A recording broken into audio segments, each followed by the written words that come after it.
Okay, so you're curious to know what the cost of living in Raleigh, North Carolina is. That's what this video is all about. Stay tuned.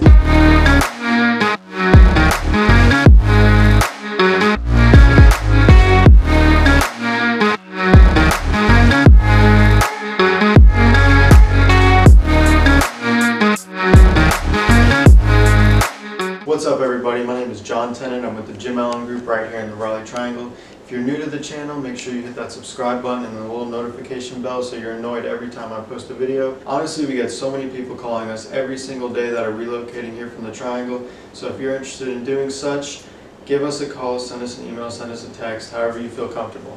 Without further ado, let's get to the video. So I'm going to be reviewing the cost based off of the buyer, rental market, health insurance, other essentials, groceries, etc., and comparing them to other cities within the region. I want to start the video with obviously the most important aspect of cost of living, housing. Now the average house in Raleigh is somewhere around $275,000, and it ranges depending on location and quality of the home from about $80 to $300 per square foot. Now that's coming in a little bit higher than the national as well as the North Carolina average, but it's kind of what to expect when living in a moderately big city. Obviously, the further out you go from downtown in certain areas, you're going to find cheaper housing, and I'll go into that in a little more detail towards the end of the video, so stay tuned for that. Let's go back to the average cost, $275,000. So how does that relate to what a monthly payment would be? Let's do some quick math real quick just to give you a perspective. If you're doing a conventional loan, and obviously there's tons of other ways to finance a property, so don't take this as a fact, but this is just gives you a general idea. If you're doing a conventional loan on a $275,000 house, putting 20% down, 30-year fixed and 3.5% interest rate, your monthly payment's going to come out to $1,286. If you multiply that by 3, you get your qualifying monthly revenue. Multiply that by 12 and you get $46,296. Is about what your yearly income needs to be to qualify for the average price of a home. That being said, the average household income for a Raleigh resident is somewhere between $56,000 and $77,000. Now if you're younger or just want to put off buying for a little bit, let's go over the rental market real quick. For a studio, it's about $860, one bedroom $975, two bedroom $1,100, and for a three bedroom $1,400. Not too bad. Now when I first moved here, I was living in a 4-bedroom apartment. I was renting out one of the bedrooms. Rent and utilities included was $650 a month, and that was within the Beltline. So there are, different ways around things. Obviously, I'm just trying to give you guys a perspective. So don't be in the comments saying, John, I do this or I do that. I'm just trying to help you guys out. Cool. Overall, we're coming in very high on the purchasing power index as compared to most other cities in America as far as bang for your buck. If you take $270,000 to New York City, you ain't getting nothing. Take it to Boston, you ain't getting nothing. Take it to Nashville, you're not getting anywhere near as nice of a property. So I talked about housing. Let me cover utilities real quick. Depending on the size of the house, obviously, let's say 2,000 square foot.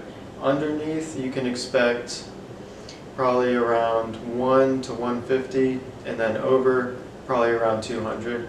So let's say a safe number is 180. Internet starts around 50 and goes up depending on what speed you want. So you're living in Raleigh, you're working, now how are you traveling? Raleigh has an extensive bus system under the company Go Raleigh. You can literally get anywhere in the city, and they also have routes in Wake Forest. A monthly bus pass is $20 and a single fare is $1.25, I believe.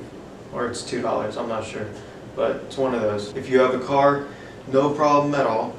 You'll be able to hop on 440 and get anywhere within the city super quickly. Obviously, if it's rush hour traffic time, add on another 15 to 20 minutes to your travel time. There's also the outer loop, which gets you to places like Cary, Wake Forest, Knightdale, just as quickly. Gas prices tend to be just around the national average, a little bit less than on the West Coast, especially with such fluctuating rates recently. It's really hard to put aside an exact number on how much. I personally budget myself about $80 a month, but I also do a lot of driving. So you're living, traveling, working. How are you eating? let's go over the restaurants. The average restaurant, besides the chain restaurants, you're going to come in to $15 to $20 for an entree. Higher end goes up, but I would plan for about $50 for 2 people. Groceries are right up to standard with the national average, nothing crazy there. One thing to be aware of when buying taxable items in Raleigh, the sales tax as of 2020 is 7.25%. This might be a little bit higher than what most people are used to, but it makes up for it with the income tax is at 5.25%, and that's a flat rate. It doesn't matter how much you get paid, how much your income is. It's the same across the board. Last thing I wanted to touch on was healthcare. If you're in a situation where your job does not pay for your healthcare and you're in between the ages of 20 and 40, I would plan to set aside about $280 a month. Now, I really want to give you guys a complete understanding of the area of the triangle. So let me show you this map real quick and go over in more detail. Okay, so here's the map of the Raleigh area, triangle area. You got the 2 main cities are Durham and Raleigh.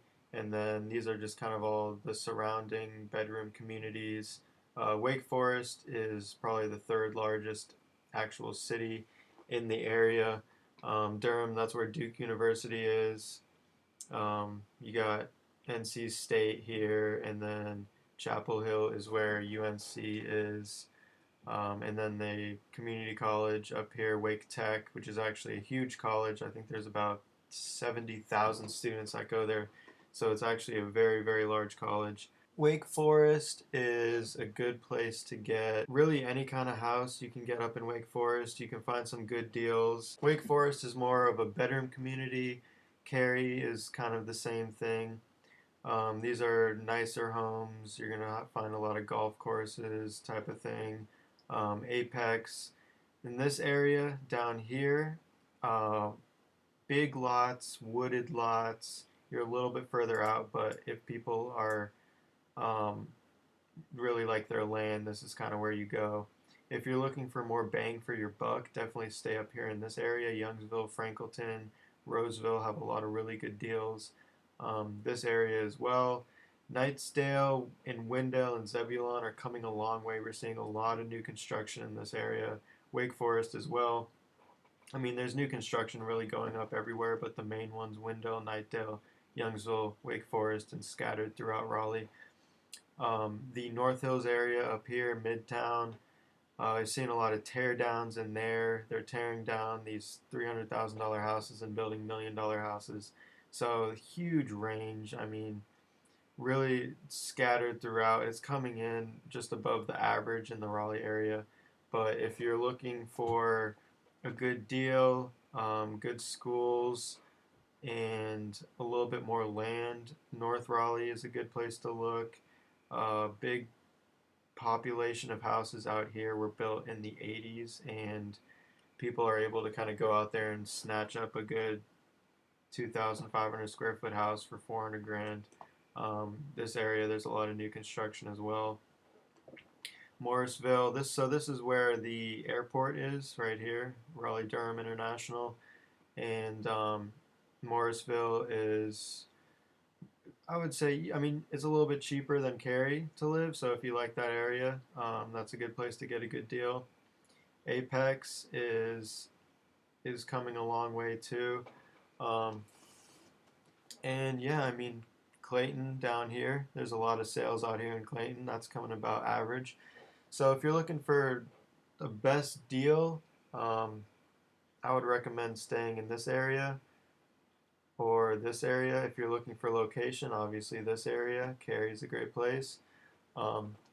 Yeah, I mean, that's pretty much the gist of it. So thanks for staying till the end. I hope you guys got some value out of that. If you have any other questions, anything a little more specific you want to know more information about, don't hesitate to reach out. Thanks, and stay tuned for next video.